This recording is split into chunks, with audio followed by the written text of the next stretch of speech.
Investigators are learning more about the possible motives behind Sunday's massacre inside a Texas church. Detectives say the gunman was fighting with his mother-in-law. According to investigators, she was getting threatening texts from the shooter and usually attended that church, but wasn't there yesterday.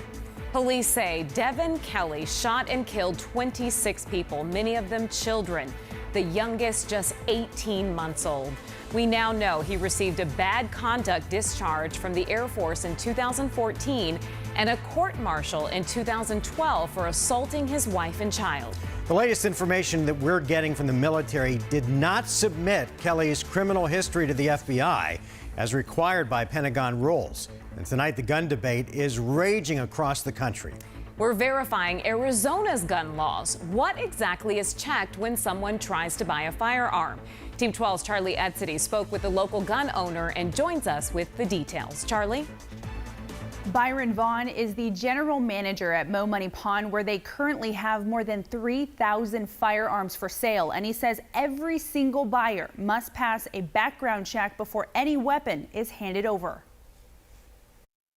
The business of buying and selling firearms in Arizona is a lucrative one. We carry rifles, hunting rifles, shotguns, pistols, revolvers. Mo Money Pawn boasts the largest selection of weapons in the state, which Vaughn says is only available for those who can pass a federal background check.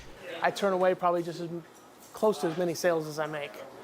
We just are that overly cautious on making sure that the gun is going to the person that's intended it to go to. The form is 6 pages long, asking questions like, have you ever been convicted of a felony? Have you been convicted of domestic violence? Have you been discharged from the armed forces under dishonorable conditions? Once completed, Vaughn inputs the information into the FBI's National Instant Criminal Background Check System for final approval. The person can pick up a weapon that day, or they'll be on a 3 business day hold, or in fact, sometimes it happens where they're not allowed to pick up a weapon at all.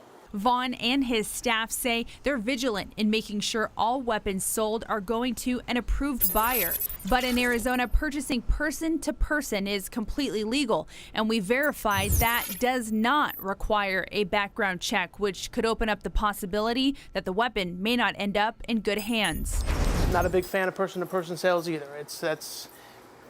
I'd rather see everybody go through a dealer, just the reason being is you know what you're getting. There's accountability there.